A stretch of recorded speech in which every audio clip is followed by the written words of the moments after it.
Si říkám, tak co já těm dětskám přináším. Mám pocit opravdu, že něco si povídáme a za 14 dní, jak kdybychom si nic nepovídali. Kikuš, je rozumět? Tak se nebav, prosím, a řeknu nerozumím. Já jsem se potkal s tím, že děcko prostě má něco jakoby udělat a on řekne, já to dělat nebudu. Mám nic. Co nemám nic, píšu. Tady na tento napiš. Hele, Dané, teď nějak jako vypínáš, nech toho. No to má totálně na háku, že jo. Páťo, Patriku. Jo, poslouchám. Tak, řeknu vám, co vám vychází. Bobo, prosím tě. Pakliže nechceš propadnout, dneska pracovat. Berem? Teďka tento půl rok, nebo co to je, už mám 5. To je špatný, musíme to doladit. Chceš 5? Ne, jako fakt, jako řekni si. Já nevím, či ty děcka chodí někteří buď do školy jenom tak se zabavit, nebo ze strandy, nebo já nevím, kolik. Dělat bordel. Nebo dělat bordel. Když jsem s mýma dětskama, tak se cítím jak dítě, ale když jsem s dospělýma, tak říkají mi víc lidí, že vypadám navíc. Tak není to se zdravím, ale souvisí to se životem. Já si myslel, jako, že si z nás dělá jako srandu, ale pak jako, jak mi to řekla podruhé, jako že je, a už je v druhém měsíci, říkám, tak jsem byl úplně překvapený, jo.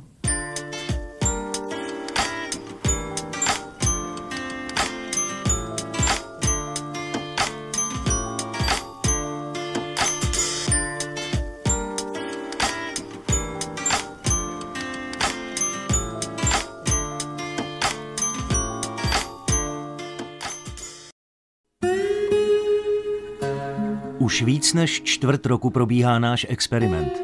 3 zkušení učitelé nastoupili do 8A na základní škole náměstí 28. října v Brně a mají jediný cíl.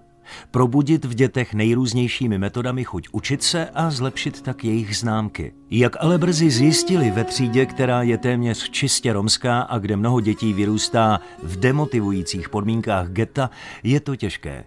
Přesto obzvlášť dějepisář Ivan do svých hodin pravidelně zařazuje nové prvky. Takže já tě taky zdravím. Tak to je dobře, ne? Ivan si před začátkem svého půlročního působení v 8A mapoval situaci a zjistil, že děti nenosí do školy učebnice ani sešity. Zavedl proto speciální desky, které by měly učebnice nahradit. Každý z vás takhle dostane jedny desky. Vy si nadepíšete svým jménem. Nechtěl bych, aby všechny materiály a všechno, co dostanete, protože ledacos dostanete, nějaké fotky, obrázky, nějaké texty, prostě ledacos, co budeme dělat, tak všechno skončí tady v těch deskách. No já nevím, tak já tam mám všechno, jestli tam všechno ukládám, tak jestli to chce kontrolovat, tak si to kontroluje. Tohle každý z vás dostane. Jo, je to, rozdělte si to, pošli půlku dozadu. A co tam máte? Je to, prosím tě, požadavek k tomu, co má být ve vašich deskách. Protože příští týden já budu chtít ty desky vybrat, ale protože vím, že třeba někteří jste tady nebyli, nebo někteří jste třeba něco zapomněli, tak nejdřív vám dávám tady ten seznam, abyste věděli, co tam vlastně máte mít. No, mě tam některé chybí, ale já to neřeším. Podle mě důležitější jsou ty písemky než nějaké desky. Takže dávej bacha, co tam patří.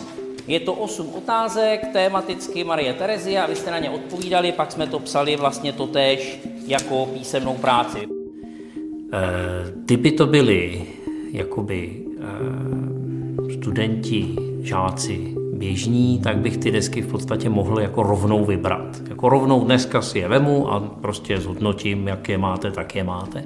Protože vím, že někteří třeba nebyli přítomní, chodí do té školy různě a tak jsem to udělal v těch 2 krocích, to znamená ano, dneska si řekneme, jak to má být, jako co tam má být. A pak už ale zase budu trvat na tom, že takhle jsem to chtěl a takhle to není a proto prostě ty, ať si kdo si, tak máš nevím co, 3, nevím, uvidíme. Druhá věc, je důležité, aby ty listy, co máte, těch 8 listů, aby byly vypracované a doplněné. To znamená zase, pokud si něco třeba nedokončil nebo nestihl, tak to ale za ten týden dodělej.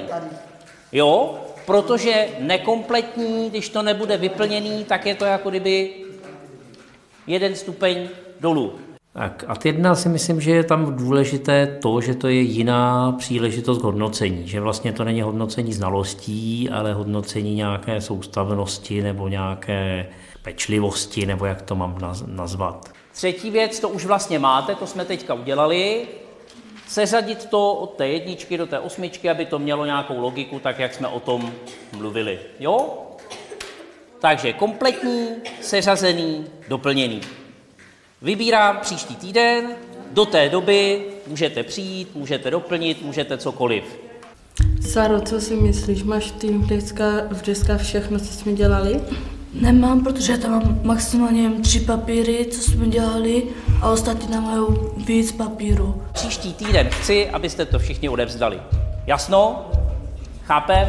Jsem si skoro jist, že těch, kteří to budou mít v pořádku, přestože mohli, že už vyplněný to mají, udělaný to mají z těch hodin, že bude jenom o to vlastně poskládat, že jich bude 1/4. Ivan vnímá desky jako důležitou součást své výuky, ale pouze Sam s Evou hned po hodině dějepisu využili jeho nabídky doplnit si desky o materiály, které jim chyběly.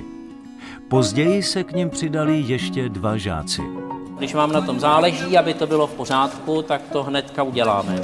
A teďko, jestli to mám tady, nebo jestli musím nahoru, uvidíme, podíváme se. Takže co potřebujete? Já potřebuji opakovací tabulku. Tak tu mám nahoře, to musíme nahoru. Bylo jich tam dneska asi 20 a vlastně, že by to, co by komu chybělo, tak vlastně přišli 4 a dostali.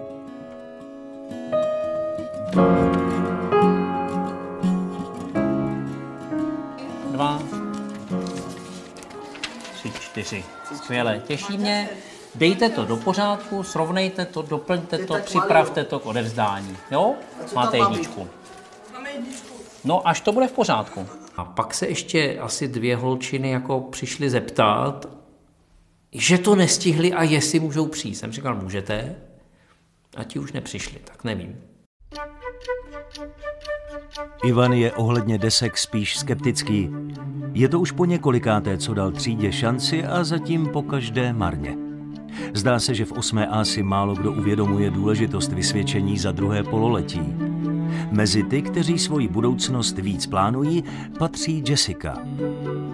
Miluju tanec a vždycky třeba doma tancuju, poslouchám písničky. Tohle je můj život. Když jsem s malýma dětskama, tak se cítím jak dítě, ale když jsem s dospělýma, tak říkají mi víc lidí, že vypadám navíc, že se chovám, jak by mi bylo tak 15-16.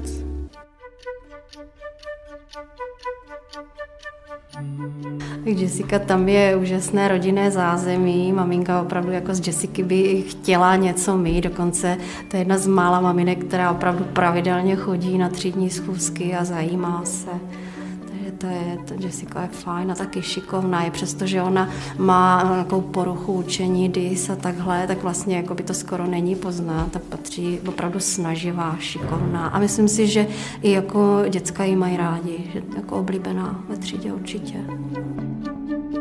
Tady ve škole máme skupinu Tancujeme cigánský tanec. Jsem tam asi nejlepší už 4. rok a asi od 5 do 9 let jsem tancovala v M-Dance.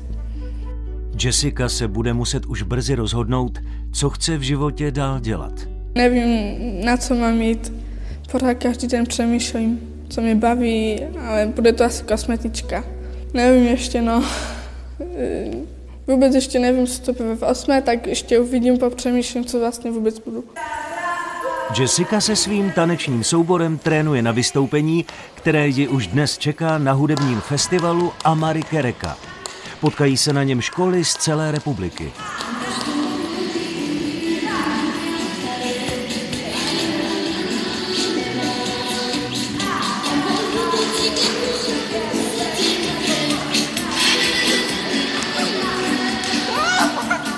Konec školního roku a vysvědčení se pomalu blíží a tak se Ivan, Dagmar a Petr sešli, aby si vyměnili zkušenosti z dosavadního působení v 8A. Tak co? Jak se máte? Jak to jde? Co tomu říkáte? Nevím, teďka se to spíš ve mně pere, mám pocit, jakože, že si říkám, tak co já těm dětskám přináším. Jakoby proč, v čem je to jiný, že tam působím já v té třídě, co ty děcka si z té matiky vůbec odnášejí. Že mám pocit opravdu, že něco si povídáme a za 14 dní, jak kdybychom si nic nepovídali. Že všechno zapomenou a tohle jsme nedělali. A to máš výhodu, že tady nejsi jednou za týden. Jo, no. Protože když uplyne mezi jedním a druhým dějepisem týden času, tak to je jako kdybychom nedělali nikdy nic. Jo, ale je to naprostá pravda, no. Oni mají velice dobře vyvinutou krátkodobou paměť. V té hodině jsou schopni si to zapamatovat, ještě si to přinesou třeba do 2. hodiny, do 3. hodiny, to já vidím na té češtině, něco udělám v pondělí. V úterý procvičíme, ve středu si z toho můžeme klidně napsat a perfektní. Jo, dopadne to výborně. Další týden mají těch znalostí méně, pokud to neopakujeme, tak do 14 dnů neví absolutně vůbec nic. Já jsem se na to ptala i třídní učitelky, ona říkala, že je opravdu dobré ty písemky psát ve chvíli, kdy si to pamatují. Nevím, jestli jste se vy s tím potkali, já jsem se potkal s tím, že děcko prostě má něco jakoby udělat, ani ne snad na známku, ale prostě udělat, aby to udělalo, aby se s tím setkalo, aby to uchopilo do ruky, aby se stavilo něco, poskládalo něco. Tím se to naučilo. A on řekne, já to dělat nebudu. Jo, a teď teda bojujete vůbec s tím, že udělej to proto, ne kvůli mně, ale kvůli tomu, aby ty jsi to uvědomil, aby ty jsi to viděl, jak to prostě po sobě patří, jak to k sobě patří a tak dále. A když vlastně on to doma neudělá, ve škole to neudělá, tak jak se to vlastně má naučit? Ve třídě je spousta různých osobností, se kterými se musí učitelé vypořádat.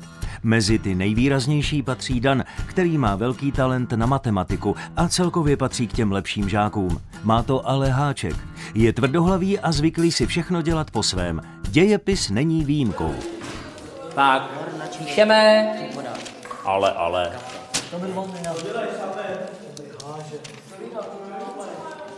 Nemám nic. Co nemám nic, píšu. Tady na tento napiš. Hele, Dané, ty jsi byl takový jako úžasný, skvělý, rychlý, pracovitý a teď nějak jako lenivíš. Teď nějak jako vypínáš, nech toho. Já jsem tě oceňoval, já jsem paní učitelce říkal, že prostě Dan je dobrý, že Dan je schopný, pracovitý a teďka Dan má vypnuto. Nech toho. Ale puberta, to není puberta, to je lenost, piš. No ale co mě teda dostalo totálně, já tam mám třeba holčinu, že tu Valču, která nemá ještě známku, žádnou, vůbec, ani jednu, jedinou, jo, tak jsme se domluvili, že dostane jako nějaké úkoly domů teda, jo, že jako až přijde, takže dostane jako něco z toho, co jsme dělali domů, tak dostala, říkám, prosím tě, tohle jako, ještě jsme seděli asi půl hodiny spolu, jsem mi to ukazoval, jak to má udělat, co má udělat, tam tohle to přines. A každý z nich jakoby opravíme, oznámkujeme, abys měla dostatek prostě nějakých podkladů, abys teda mohla být hodnocená, klasifikovaná, něco. No, od té doby v té škole byla jednou. A když přišla, říkám, máš to? Já jsem to ztratila. Valerie, ta na to akorát tak kašle. Já nevím, či ty děcka chodí někteří buď do školy jenom tak se zabavit, nebo ze srandy, nebo já nevím, kolik. Dělat bordel. Nebo dělat bordel. Když se nechcou ani, já nechápu, proč chodí do školy, když se nechcou aspoň učit. A nic nedělá, jenom si sedne do lavice. A sedí. Sedí a kecá. A nic jiného nedělá. A štve učitele. To je úsilí, jako který věnuješ. Ty ho věnuješ, protože chceš ho věnovat, nebo máš pocit, že je potřeba ho věnovat, nebo něco. Jo? A ono to má totálně na háku, že jo? No to jo, no. Takže nebude mít známku, nebude hodnocena, nazdar. Jako, já si známku vymýšlet nebudu. Proč bych se jako měla snažit ve škole? Abych se dostala na naučení, ne? Pak do života je to. Hudební festival Amary Kereka aneb Naše kolo, na kterém dnes bude Jessica a ostatní děti z tanečního kroužku vystupovat, pořádá přímo základní škola na náměstí 28. října, kam Jessica chodí. Mezi hudebními festivaly, které organizují základní školy, patří Amary Kereka k největším v Česku. Jsou na něm k vidění taneční i hudební čísla romských souborů a letos proběhl už jeho 6. ročník. Zdejší komunita kolem základní školy, včetně učitelů, ho bere jako prestižní záležitost. Dokonce i děti, které se škole jinak nevěnují, tady odvádí maximum.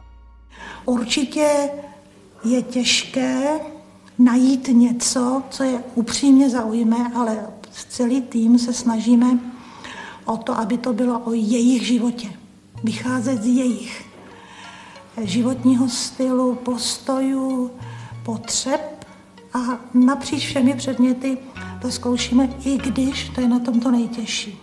Zatímco většinou se děti na hodinách nesoustředí a je těžké je přimět k tomu, aby něco dělali, Petr v matematice narazil v případě Dana na opačný problém. Písemka dělení. Já se omlouvám. Co pak? Žádná neuměla. Tak pro mě překvapil počet lidí na začátku hodiny. A to... Nevím, to jsou takové věci, které člověk postupně zjišťuje, co je tady normální a že prostě holt jich je tam dneska 12, tak jich je 12 a nic se s tím neudělá. Prosím, dneska se naučíme řešit rovnice skutečně. Představte si, že budu mít... Dan už říká, že řešením je x rovná 2, že my se snažíme najít takové x, které to bude splňovat. Dan už tady uhodl, že x bude 2. Tak jo, určitě, všechno, co napíšu já, napíšete vy. Tak, ale my se asi nespokojíme s hádáním. Asi se nám nebude líbit, když bychom jenom rovnice řešili tak, že to uhádneme. Já je počítám. Já to akorát vidím, no. Ty výsledky na tom, takže... Řešení rovnic je prosím podobné jako loupení. Pokud koukáte na pohádky, na loupežníky, tak co dělají loupežníci? Kradou, rozdávají, rozdělí. Takže my budeme v rovnicích krást, budeme rozdávat a budeme dělit. 3x plus 1 a ukradnu jedničku. Jenom 3x a vpravo zbyde 6. Chápeš ty rovnici? Trochu ano, a ty? Taky. Já už jde to chápu furt. 15 třeba. Tak. A chtěl bych určit, čemu se rovná x. Zase, když bychom to chtěli uhodnout, tak vidíme, že x je 3. Ale proč musím to uhodnout, když dám 4x3 je 12, plus 3 je 15. Akorát, Dané, budeme mít potom problém, že ty rovnice budou těžší a těžší a těžší a už se nebudeme vystačit s hádáním. Jako rozepsat to neumím, ale jako ten výsledek jsem měl furt správně.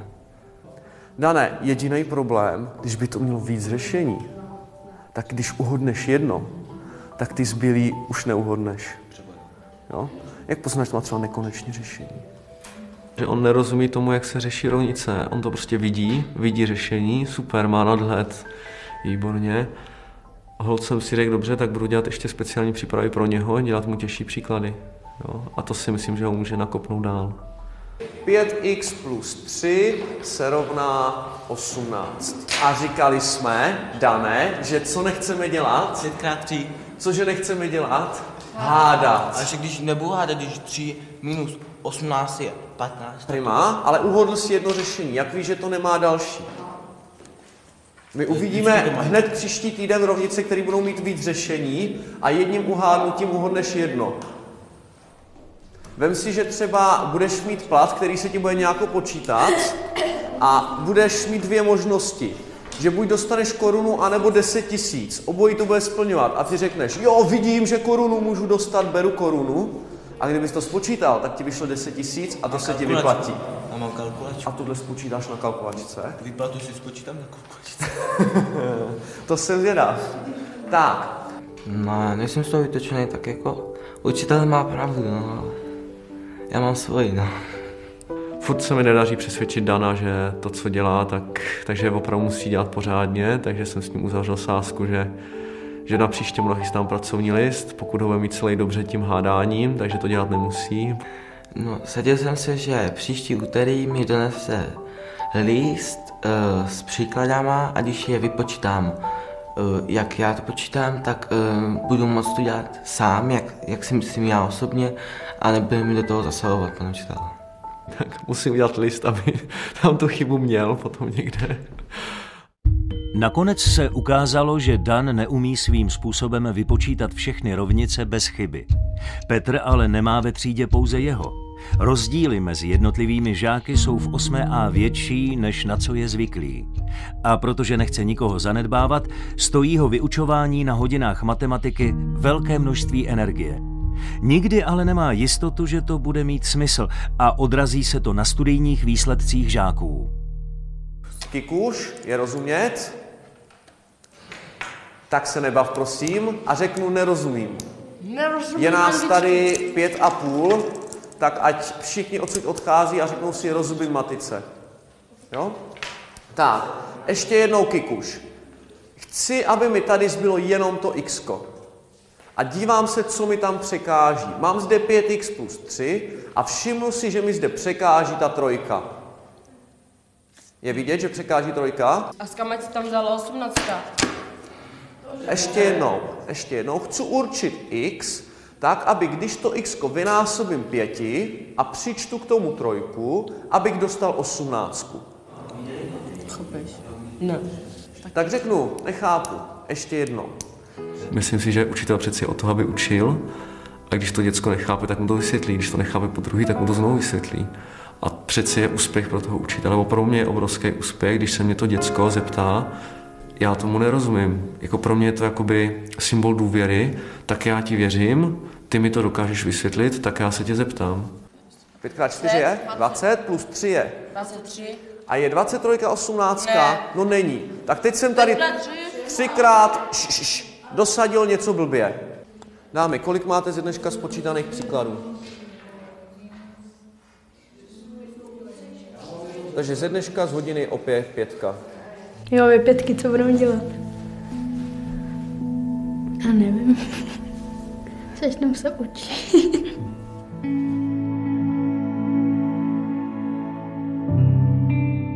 Nevím, co s Maruškou a s Míšou, no. To prostě... Jo, oni mají všechny 5, všechny známky, které tam mají, tak jsou 5, nic jiného nemají ode mě. A oni přijdou do školy a každou hodinu nic nedělají, to je prostě několik hodin za sebou. No. Je ti to jedno? Není. A tobě? Není. Kromě každodenních problémů se učitelé musí vypořádat i s méně obvyklými záležitostmi. Kristýna se ocitla v nečekané životní situaci a rozhodilo ji to takovým způsobem, že to bylo poznat i na hodině dějepisu. Obrátíme svou pozornost sem zase. Tak ano, prosinec. Kristýno. No? Teď nemůžu. Tak, mrkněte sem a řekněte mi teda, kdo bude z tohoto schématu odstraněn. Já bych vám to řekla, ale nechci se o tom bavit před kamerou. Vypadá to, že na rozdíl od mnoha jiných věcí bere tohle Kristýna vážně. Tak není to se zdravím, ale souvisí to se životem.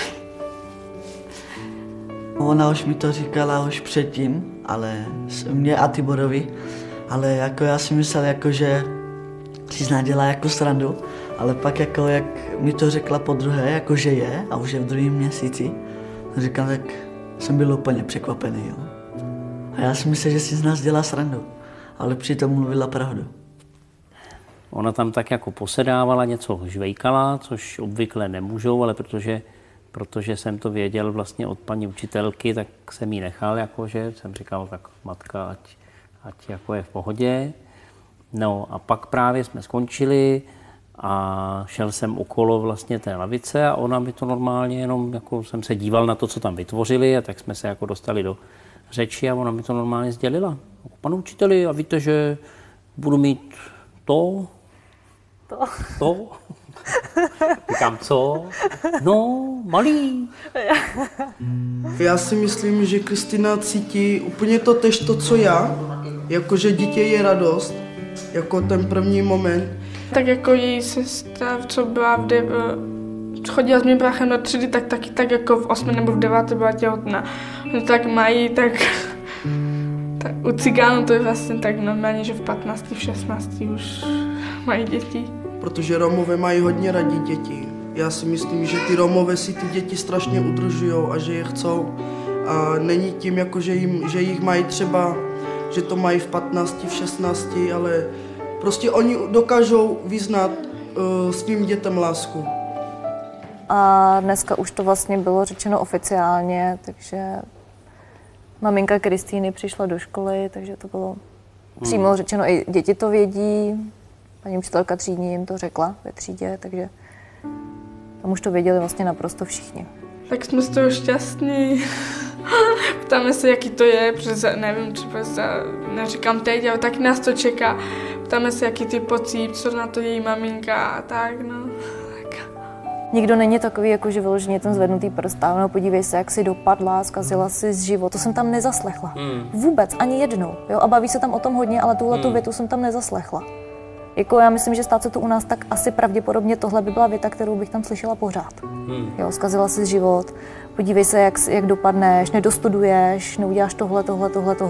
Smutná není, je ráda, že je těhotná, no ale zas jak bude zvládat tu školu, když bude mít malý. Nedochodí 9, neudělá si střední školu nebo tak nevyučí se prostě. Myslela jsem si, že je to škoda.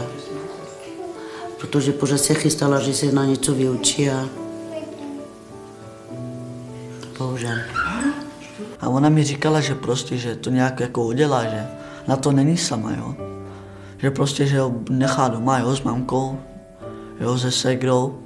Takže se on, když přijde ze školy, že se o něho postarají nebo oni, tak.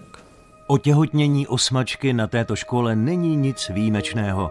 Každý rok jde spíš o to, která z nich to bude. Kristýna už má navíc 16 let. Aby se jí podařilo dokončit školu a mohla případně ještě studovat dál, bude se teď muset snažit výrazně víc, než byla dosud zvyklá. Určitě si těžko vytvářejí vztah důvěry k někomu, kdo k nim není upřímný. Takže bych řekla, že jsou velmi dobří znalci lidí. Odhadnou kantora, který jde k nimi se srdíčkem, a velmi těžko a nepřijmou člověka, který je nad ně povýšený, který jim dává najevo ten odstup. Je tam takový ten propast žák-učitel. S blížícím se koncem školního roku nastává čas čtvrtletních písemek. Pro mnohé to bude rozhodující známka, která ovlivní výslednou podobu jejich vysvědčení. Jak jsem slíbil, dneska budeme procvičovat na čtvrtletku. Vy, co jste psali minulou, tak víte, že to, co se opakovalo ve čtvrtletce, tak potom v té písemce bylo. Patriku, posloucháš? Páťo, Patriku. Jo, poslouchám. Tak, řeknu vám, co vám vychází. Takže podle toho se zaříte, jak moc se chcete naučit na tu písemku. Jo? Verčo, co by si zdala? Řekněte si, co si chcete dát. Mám 2 až 3. Pokud chceš 2, napiš super písemku. Veru, Maruško. Když žvíkáte a je to vidět, je to problém. Šup do koše. Objev, do provodu, ať se nebojíte, každá sama. Tak. Bobo, prosím tě. Pak, když nechceš propadnout, dneska pracovat. Berem? Teďka tento půl rok, nebo co to je, už mám 5. To je špatný, musíme to doladit. Chceš 5? To je jedno, ne? Ne, jako fakt. Ne? Jako řekni si. Jako mě jde o to, já vás mám vzdělávat. Pokud ty mi řekneš, mně stačí 5, pane učiteli, tak já řeknu Bobo, nebudu tě prudit. 4 nebo 3. Takhle, ale spíš 3. Mám u tebe 4 až 5, podle písemky. Co? Bobo, tady se můžeš podívat na svoje známky, jestli chceš. Kde jsou? No, pod tvým jménem. Bobo opravdu nic nedělá, takže to bylo spíš na Boba, aby si uvědomil, tak opravdu, když jsi na to ani nepodíval. Úkol jsi vůbec neudělal, tak co potom se mám snažit já? Jo, to samý Maruška, že jo. Ale na druhou stranu Maruška v úterý v hodině pracovala, super. Takže ta třeba už teďka mám pocit, že je na té lepší cestě, doufám třeba. Jaká ti vychází známka z matematiky? 5. A pak se neučíš. A tak já si to teďka už zlepšuju. Jsem dostala včera 1. Ty co? Já budu mít 2 až 3, když se zlepším, budu mít 2. Dobrý. Charlotta. Tak komunikujeme, řekni, co bys si zdala, nebo co bys chtěla. 2 až 3. 2 až 3. Já tady mám, že když se ti povede písemka, dám ti 2. Jo? Drahuško, jakou máš známku ty z matematiky, jaká ti vychází? 5.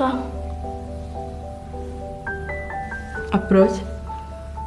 Tomu nechápu, jak to vysvětluje ten učitel. A kdo vysvětluje, pan učitel Popik nebo paní učitelka Pešková? Pančelka Pešková. Drahuška, chtěla bys 4. Drahuško, pracovat. Minulý týden viděla, že opravdu to šlo. Doufám, že bude pokračovat. U tebe to vypadalo na začátku tragicky, že jsem myslel, Pane Bože, jak my se domluvíme.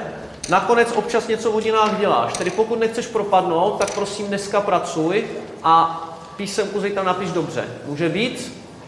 Jo? Sám. 4.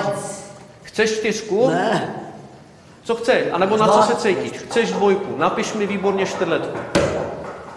Mám u tebe 3 s pluskem. Kdybych dostal 4, 5, tak mám 3 na vysvědčení, takže bych nechtěl mít 3. Jo? Snažím se bojovat o tu 2. Dan Radači, řekni si, co chceš, protože teď opravdu na tobě hodně záleží. Pokud mi řekneš, že se smíříš s 2, tak jsme v pohodě. Pokud mi řekneš, že chceš 1, což si myslím, že by si zasloužil, tak ale dneska se naučíš vyjadřování neznámé ze vzorce. Bez toho ti to na 1 nevyjde ze 4. Může být? Fakt, prosím. Rád bych ti 1 dal. Jo, jsem tu na konci, rozloučil bych se rád s tebou 1 a popřál ti hodně štěstí.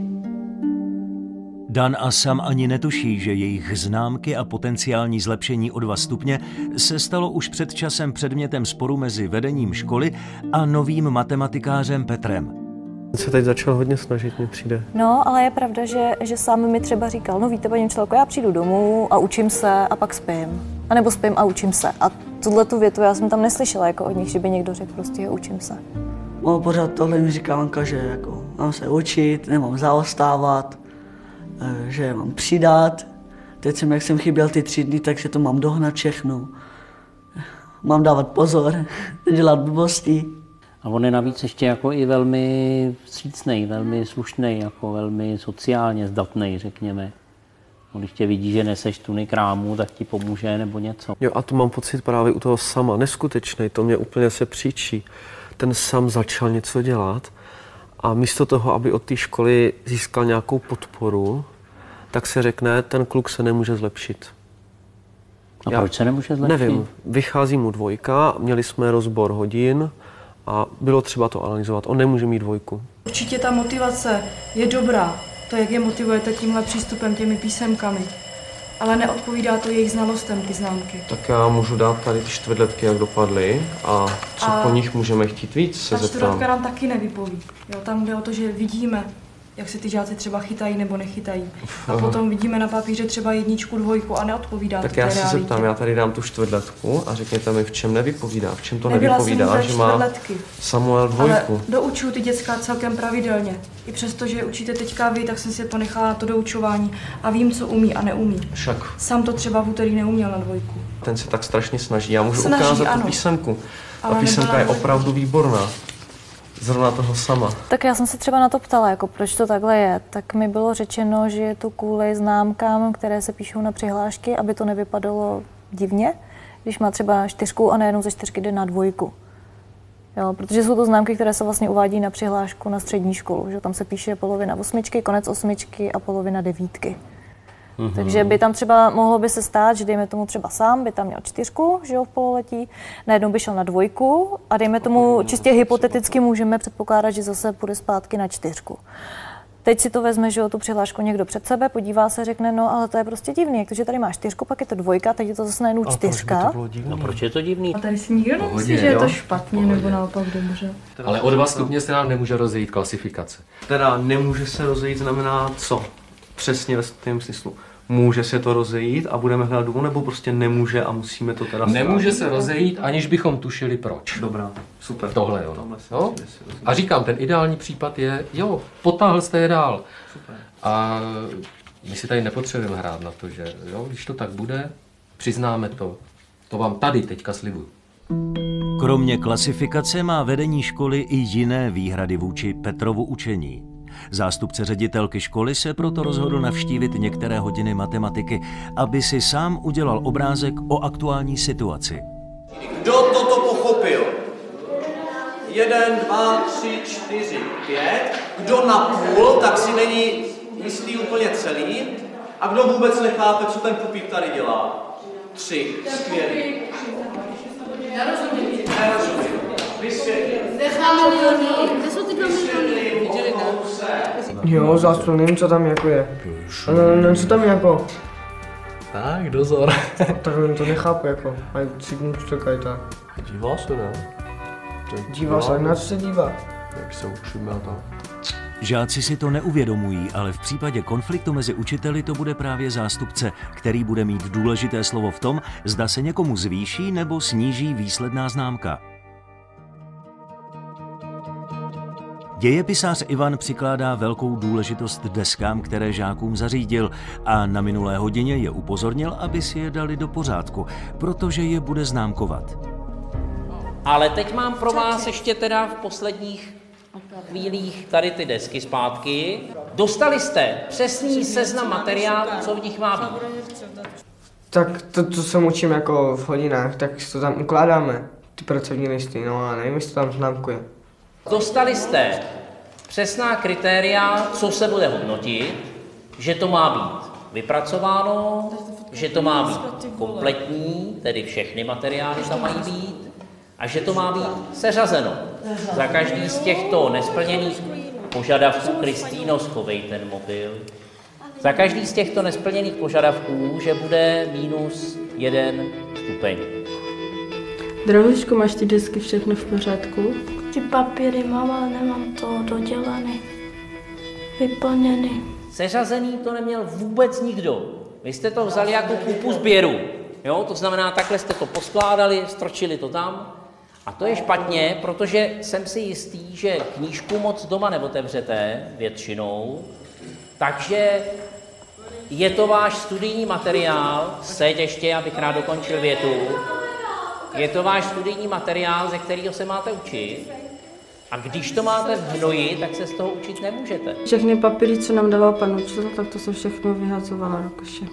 Pořád probíráme daně, smrt, jak kdo koho zabíjel a toto, tak to mě vůbec nebaví. Protože my, když jsme měli paní učitelku Bzikovou, tak jsme tam všechno probírali. Malovali jsme, ale s tím ani nemalujeme nic, on furt jenom ty daně, furt už mě to nebaví.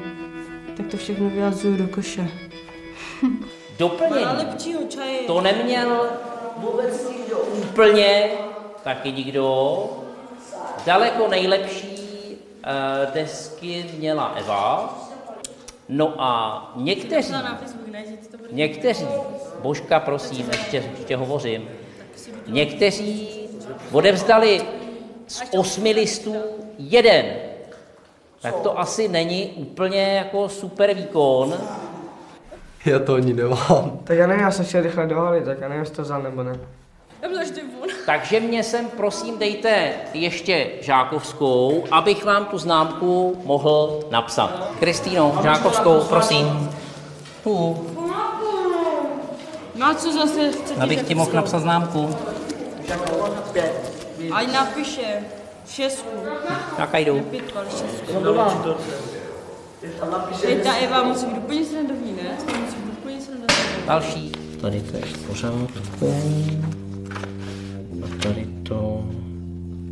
tady chybí řazení. To znamená, když to vezmu jakoby úplně nejjednodušším hodnocením, vypracované to je, seřazené ano, i když bych k tomu měl výhrady, ale budíš. To znamená, třeba tady bychom se pohybovali někde mezi 2 a 3. To je Eva.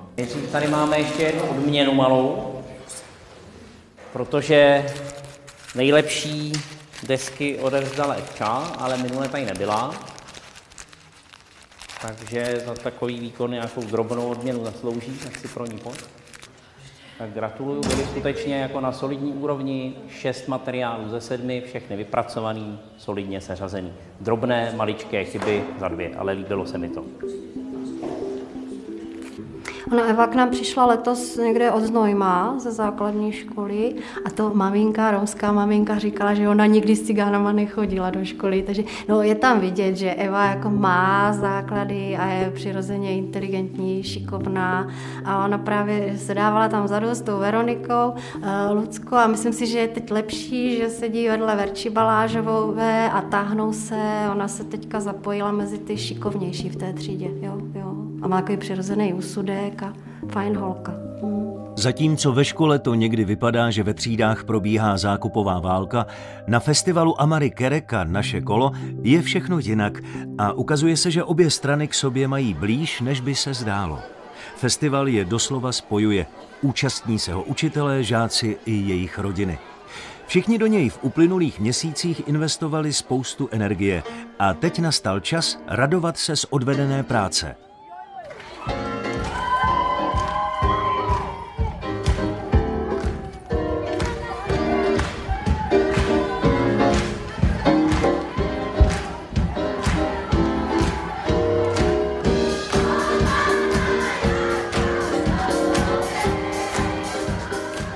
Jsou nedochvilní, nespolehliví, bych taky mohla říct, ale ne vždycky a ne ve všem. Čili čím více to dotýká jejich životů jako takových, tím preciznější a zodpovědnější jsou.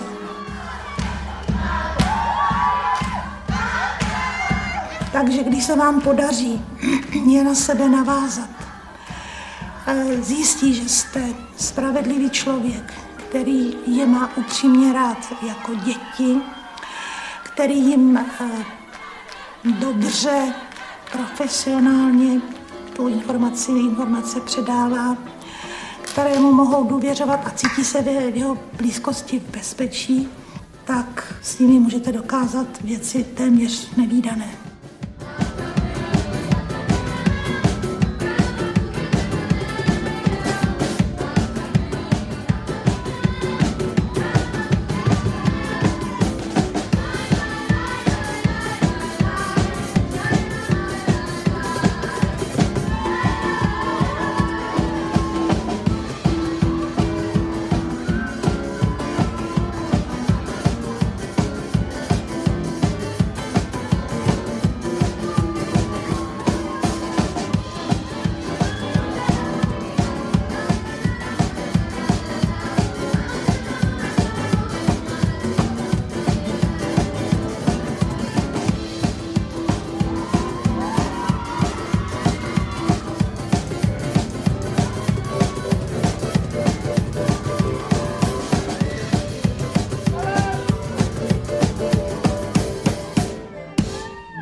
Pro tuhle chvíli je všechno tak, jak má být.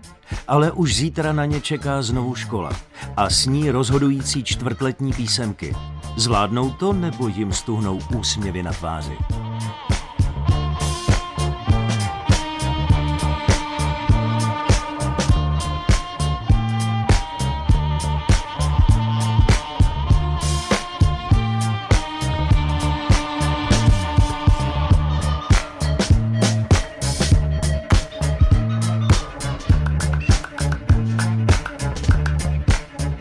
Pozdravíme se, Kristýnka zůstane sedět, Sára mě pozdraví, Sáro, dobrou chuť. Pojď. A vítězství mi vůbec nejde. Když vyhraje, tak vyhrajem. Tak každý by to chtěl vyhrát. Tak pokusím se, abych to vyhrál všechno.